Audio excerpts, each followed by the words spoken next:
ನಮಸ್ಕಾರ ಬಸ್ ಎಲ್ಲ ಹೇಗಿದ್ದೀರಾ, ಚೆನ್ನಾಗಿದ್ದೀರಾ ಅಂತ ಅನ್ಕೋತೀನಿ. ದಸರಾದ ಮತ್ತೊಂದು ವಿಡಿಯೋಗೆ ಎಲ್ಲರಿಗೂ ಸ್ವಾಗತ ಸುಸ್ವಾಗತ. ಇವತ್ತು ಎಲ್ಗೋಗ್ತಾ ಇದ್ದೀನಪ್ಪ ಅಂತಂದರೆ ಆಯ್ದಿರೋಣ ಹೋಯ್ತೀನಿ. ಇವತ್ತು ಎಲ್ಗೋಗ್ತಾ ಇದ್ದೀನಪ್ಪ ಅಂತಂದರೆ ಇವತ್ತು ಅಕ್ಟೋಬರ್ 6 ಭಾನುವಾರ ಸಾಯಂಕಾಲ 8 ಗಂಟೆಗೆ ಬನ್ನಿ ಮಂಟಪದಲ್ಲಿ ಡ್ರೋನ್ ಶೋ ಇದೆ. ಡ್ರೋನ್ ಶೋ ನೋಡೋದ ಅಂತ ಹೋಗ್ತಾ ಇದ್ದೀನಿ. ಎಲ್ಲ ಈವೆಂಟ್ನು ಕವರ್ ಮಾಡೋದ ಅಂತ ಅಂದ್ಕೊಂಡೆ, ಆದರೆ ಆಗ್ತಾ ಇಲ್ಲ. ಕೆಲಸ ಇದರಿಂದ ಮೇನ್ ಯಾವ್ದು ಈವೆಂಟ್ ಇದೆ ಅದನ್ನ ಕವರ್ ಮಾಡ್ತಾ ಇದ್ದೀನಿ. ಆಯ್ತು ಹೋಗಮ್ಮ. ಇವಾಗ ಡ್ರೋನ್ ಶೋ ನೋಡೋದ ಅಂತ ಹೋಗ್ತಾ ಇದ್ದೀನಿ. 8 ಗಂಟೆಯಿಂದ 8:15 ಗಂಟೆ ಇರೋದು ಡ್ರೋನ್ ಶೋ. ಮತ್ತು 6, 7 ಫ್ರೀ ಇರುತ್ತೆ. 11, 12ಕ್ಕೆ ಪಾಸ್ ಇರ್ತಾರಲ್ಲ ಅವ್ರು ಮಾತ್ರ ಎಂಟ್ರಿ ಇರುತ್ತೆ. ಯೂಟ್ಯೂಬಲ್ಲಿ ವೀಡಿಯೋಗಳನ್ನ ಮಾಡೋದನ್ನೇ ನಿಲ್ಲಿಸ್ಬಿಟ್ಟಿದೆ. ಇವಾಗ ದಸರಾಯಿಂದ ಸ್ಟಾರ್ಟ್ ಮಾಡಿದ್ದೀನಿ. ಇನ್ನು ಮುಂದೆ ಯಾರು ರೆಗ್ಯುಲರ್ ಆಗಿ ವೀಡಿಯೋ ಮಾಡೋದಕ್ಕೆ ಟ್ರೈ ಮಾಡ್ತೀನಿ. ಟ್ರೈ ಮಾಡಲೇಬೇಕು. ಯಾಕಂದ್ರೆ ಮೊನ್ನೆ ಲೈಟಿಂಗ್ಸ್ ವೀಡಿಯೋ ಮಾಡಿದಾಗ ಈ ಕಡೆ ಎಲ್ಲ ಬಂದಿರಲಿಲ್ಲ. ನೋಡ್ಬೋದು ಈ ಕಡೆನೂ ಯಾವ ಥರ ಲೈಟಿಂಗ್ಸ್ ಮಾಡಿದ್ದಾರೆ ಅಂತ. ನೋಡಿಲ್ಲಿ ಯಾವ ಥರ ಮಾಡವ್ರೆ ಅಂತ ಮರಗಳಿಗೆಲ್ಲ ಮಸ್ತಾಗಿದೆ. ಈ ರೋಡಿಗೆ ಬಂದೇ ಇಲ್ಲ. ಬೆಳಗ್ಗೆ ಟೈಮ್ ಓಡಾಡ್ತಿದೆ, ನೈಟ್ ಟೈಮ್ ಬಂದಿಲ್ಲ. ನೆನ್ನೆ ಫುಲ್ಲು ಮಳೆ ಬಂದಿತ್ತು. ಚಿತ್ತಾಲ್ ಪಾತಾಲ್ ಅಂದ್ಕೊಳ್ಳಿ, ಒಂದು ಜನನೂ ಇಲ್ಲ ರೋಡ್ ಮೇಲೆ. ಎಲ್ಲ ಕಾಲು ಹೊಡಿತಿತ್ತು ನೆನ್ನೆ ರೋಡು. ಇವತ್ತು ಮಾತ್ರ ಎಲ್ಲ ಹೊರಗಡೆ ಬಂದ್ಬಿಟ್ಟವ್ರೆ. ಆ ಕಡೆ ಹೆವಿ ಟ್ರಾಫಿಕ್ ಗುರು. ಅದಕ್ಕೆ ಯಾವುದೋ ಒಂದು ರೂಟಲ್ಲಿ ನುಗ್ಗಿಸ್ಕೊಂಡು ಹೋಗ್ತಾ ಇದ್ದೀವಿ. ಆ ದಾರಿಗೆ ತಲುಪಿದ್ರೆ ಸಾಕು, ಬನ್ನಿ ಮಾಡ್ಬೇಕು ಹೋಗಿ ತಲುಪಿದ್ರೆ ಸಾಕು, ಇನ್ನೇನು ಬೇಕಾಗಿಲ್ಲ. ಗಾಡಿನ ಇಲ್ಲೇ ಒಂದು ಕಡೆ ಹಾಕಾಯ್ತು. ಹೋಗೋದ ನಡ್ರಿ, ನೆಕ್ಸ್ಟ್ ಹೋಗ್ತಾ ಇದ್ದಾರೆ. ಹೋಗೋದ ನಡ್ರಿ ನಾವು. ಜಸ್ಟ್ ಮಿಸ್ ಗುರು, ಇಲ್ಲಾಂದ್ರೆ ಕ್ಲೋಸ್ ಆಯ್ತಿತ್ತು.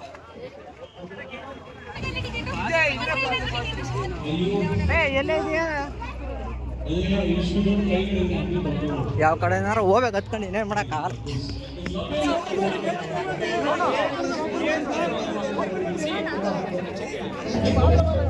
ಹೌಜಿ ಹೆಂಗೋ ಒಳಗಡೆ ಬಂದೆ ಗುರು.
ಕೆಳಗಡೆ ಹೋಯ್ತಾವೆ.